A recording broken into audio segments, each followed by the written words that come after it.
Medium budget లో premium luxury villa అందిస్తుంది APR group వారి గోల్డెన్ లీఫ్ విల్లాస్. ఇప్పుడే కాల్ చేసి మీ విల్లా బుక్ చేసుకోండి. మీరు చేసే సినిమాలు క్యారెక్టర్ విషయంలో కూడా కాస్ట్యూమర్కి పని తక్కువ ఉంటుందంట. మీరే మొత్తం కాస్ట్యూమర్స్ అసలు చాలా బాగుంది అనే సినిమాలో కొత్తగా ఏదో క్యారెక్టర్ కావాలి. వాళ్ళు పాపం స్క్రిప్ట్ రాసేసుకున్నారు మొత్తం అంతా. నా క్యారెక్టర్ 2 సీన్లు క్యారెక్టర్ అది. నేను ఈ రామసక్కనోళ్ళలో నేను వినాయక్ కూర్చుని ఒక యాక్సెంట్ అది పెట్టి ఏదో చేసాం. ఆ సినిమా అనుకున్న రేంజ్కి ఆడలేదు.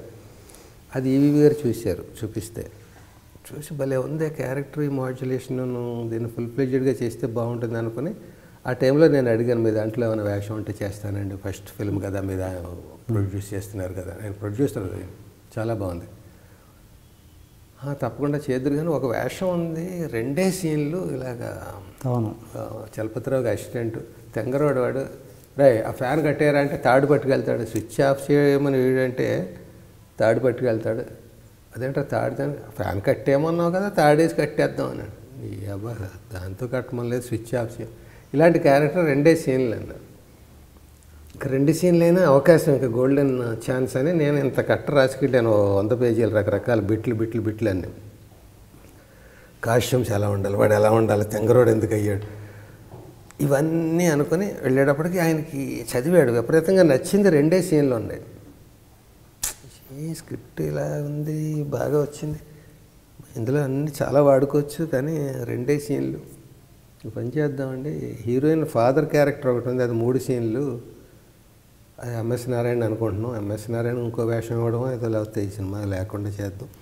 మంచి క్యారెక్టర్. ఈ హీరోయిన్ ఫాదరే ఈ తెంగరోడు కూడా అయ్యి ఉంటే 3, 2, 5 సీన్లు అవుతాయి, క్యారెక్టర్ నిలబడుతుంది అని చెప్పాడు. ఆ కంటెంట్ చెప్పి ఇలా రాయండి, దీన్ని ఇలా మెర్జీ చేయండి అన్నాడు. అందులో ఇంక్లూడ్ చేసి తర్వాత ఇక్కడ 15 సీన్లు జరుగుతున్నాయి, ప్రతి సీన్లో మీరు ఉండాలి అని అలా రాయించాడు. తర్వాత ఇదంతా ప్రెస్ వాళ్ళు ఇక్కడి నుంచి ఇక్కడ కోరిమావుడు వచ్చి తెగ ఎంజాయ్ చేసేవారు ఆ క్యారెక్టర్. పెళ్లి చూపుల సీన్ అది జరుగుతుంటే నేను మూల నక్కుంటాను, రే మూల నక్కేవేంటరా, అమ్మాయికి పెళ్లి పెట్టుకుని రా, కట్నం అది ఇవ్వాలి. కట్నం నేనేమి ఇస్తాను రా, మొలతాడు లేదురా మొర్రు అంటుంటేనే. ఇక ఆ బండేల జేబులో 30 వల్ల ఉంటుంది, ఇలా కట్టుకురా కట్నం ఇవ్వాలంటే ఇప్పుడు వీళ్ళకి మనం ఓరి తెంగరే వాళ్ళు ఇవ్వడం కాదు, కట్నం ఇవ్వడం కాదు, ఏదో అలా. ఇవన్నీ వాళ్ళు ఎంజాయ్ చేస్తుంటేవారు. వాళ్ళకి ముందే తెలిసిపోతుంది కదా, ఇంజనీర్లకి ప్రెస్ వాళ్ళకి క్యారెక్టర్ ఏదో పట్టేలా ఉంది సత్యం అని చెప్తూ ఉండేవారు. ఆయన ఫస్ట్ పిక్చర్ ప్రొడ్యూసర్గా దాని మీద కాన్సన్ట్రేట్ చేశారు. నన్ను నమ్మాడు ఆయన, నేను రాసింది ఎంకరేజ్ చేశాడు. అందుకని దానికి డిఫరెంట్గా అనుకుని ఈ తెలుగుదేశం బ్యానరు ఇది ఏది కట్టుకుని ఉన్నాను. ఆయన అరకు షూటింగ్ ఏదో చేసుకుని కోరుమావుడిలో ఆ వేళ దిగాడు. షూటింగ్ నా మీద, నేను చలపతిరావు గారు వీళ్ళందరూ.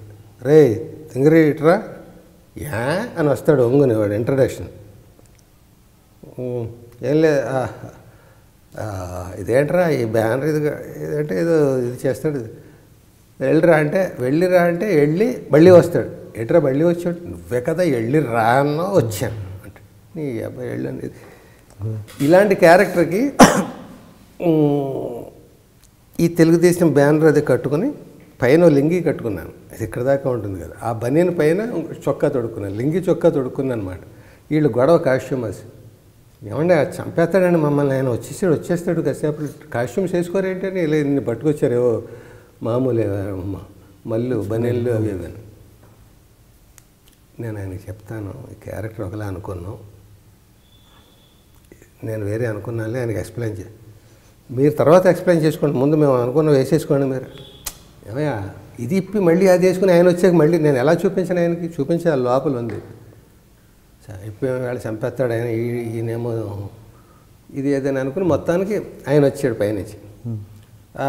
రెడీయా రండి, శ్రీరామ్ ఎక్కడా, నేను లింగిను షర్ట్ అన్నాను.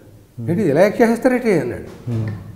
కానీ ఒకసారి ఎలా వస్తే మీకు చిన్న ఏంటి అన్నాడు సెక్రటరీ, ఇది ఇప్పేసి ఇలా చూపించాను. ఏంటిది అన్నాడు. ఎలక్షన్లు అయిపోయి కదా బ్యానర్ వేస్ట్గా పడి ఉండడం కట్టుకున్నాను నేను దొబ్బా అన్నాడు. నవ్వేశాడు పక్క బాగుంది ఉంచాడు.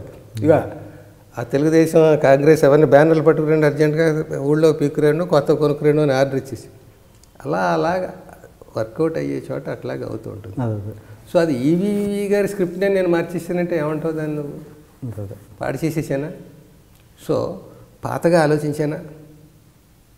అదే కొత్త అలాగే ఒక క్యారెక్టర్ని మనం అనుకున్నప్పుడు ఆ క్యారెక్టర్ని పండించడం కోసం రకరకాల ప్రయత్నాలు. తర్వాత సినిమాల్లో ఆయన నేను అడిగేవాడిని, పిలిచేవాడు.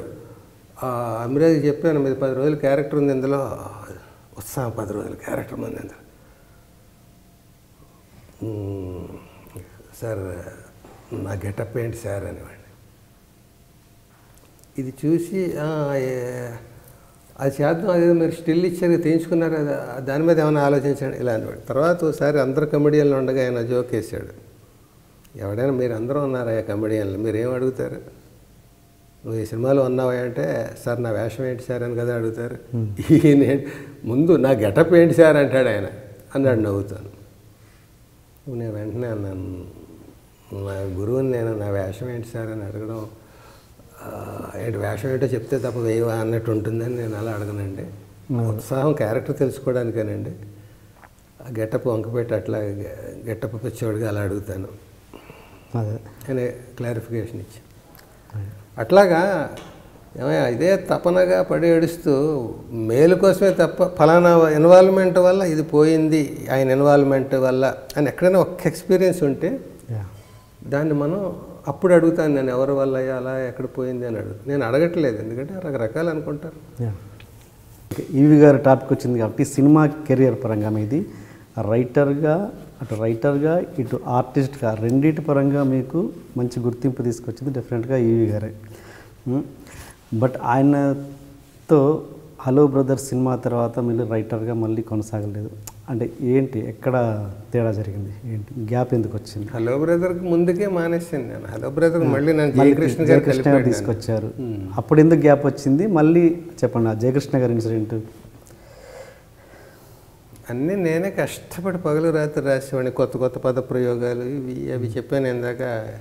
బాబురావు ఏమండో కొత్త ప్రయోగాలు అవి చేస్తుంటాడు. టాటా అంటే బిర్లా అని, టాటా అంటే అశోక్ లేలాండ్,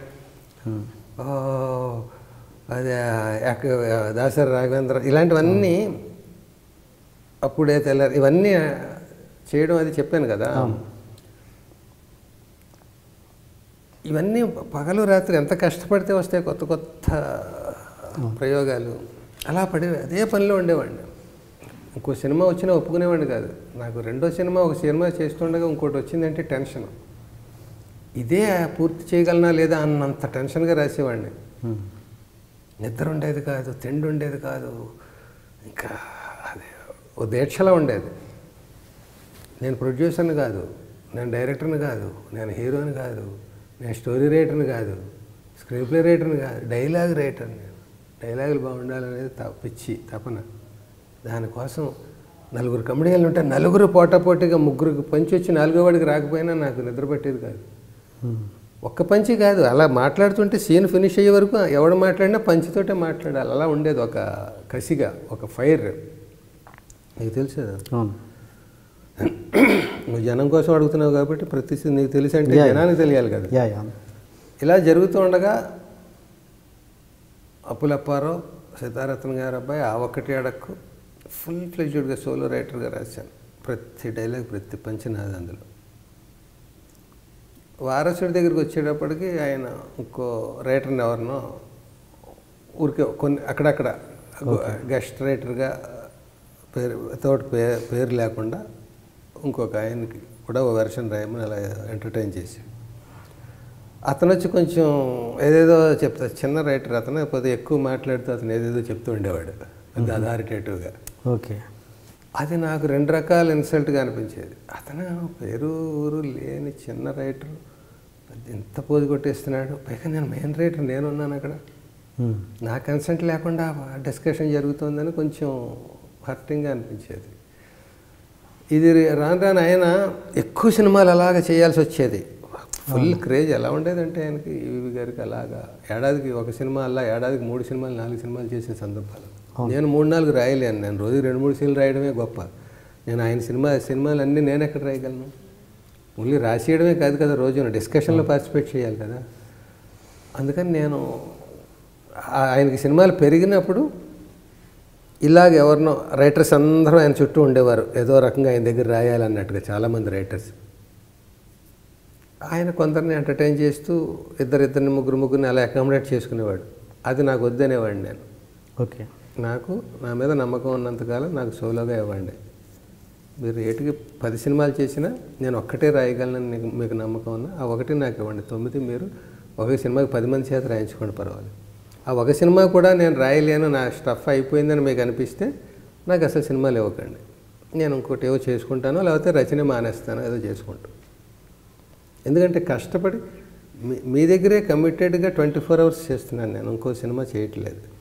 అది చేసిన దానికి నాకు తృప్తి ఉండాలి. నేను రాసిన రేపు పొద్దున గర్వంగా పడుకోవాలి, గర్వంగా లేవాలి, ఇది నాది అని ఫీల్ అవ్వాలి. కలగూరగం పోకూడదు. కథారచనలో 50 మంది ఉండొచ్చు, కానీ డైలాగుల్లో అంతమంది అవసరాన్ని బట్టి ఉండాలి తప్ప అనవసరంగా. ఇప్పుడు రేపు పొద్దున అందరూ తలోటి చెప్తారు. ఇప్పుడు నేను అమ్మ అన్నం పెట్టి అంటాను, తను కూడా ఏదో రాయాలి కనుక తల్లి అన్నం పెట్టి అంటాడు. తల్లి అన్నం పెట్టి అనరు కదా ఎవరును. మీరు అందరినీ ఎంకరేజ్ చేయాలి కాబట్టి అతను కూడా కొంత వాడాలి కనుక తల్లి అన్నం పెట్టి అనేది వాడారు అనుకుందాం. అతన్ని ఎంటర్టైన్ చేయడం ఎందుకు మనకి? మనం అతను ఎందుకు ఇంకో వెర్షన్ ఎందుకు రాయిస్తున్నారు? ఇంకొంచెం బెటర్మెంట్ కోసం. ఆ బెటర్మెంట్ నా దగ్గర లేక అతను గొప్పగా చెప్తే ఓకే. అతని స్టఫ్ ఏంటో నేను అబ్జర్వ్ చేసి ఇదంతా ఎక్కడో కొంచెం ఇబ్బంది ఫీల్ అయ్యాను. ఫీల్ అయిన తర్వాత కొంచెం నేను దూరం జరగడంతో ఈయన మళ్ళీ జయకృష్ణ గారు కలిపారు మీద. సక్సెస్ఫుల్ కాంబినేషన్ ఎప్పుడు అలా విడిపోకూడదు, ఏమైనా ఉంటే సర్దుకుపోవాలి. మా ఇద్దరికి నన్ను తీసుకెళ్ళాడు తన కారులో. ఇద్దరికి చెప్పడంతో అప్పుడు ఆయన అంటే నాకు సినిమాలు పెరిగి రైటర్స్ అందరూ నా చుట్టూ ఉండడంతో నేను ఎక్కువ మందిని అకామిడేట్ చేసుకుంటున్నాను. అది ఆయనకు నచ్చట్లేదు, నాకు ఇబ్బంది, అతనికి ఇబ్బంది, అందుకే బెటర్ గ్యాప్ వచ్చింది అని అన్నాడు ఆయన.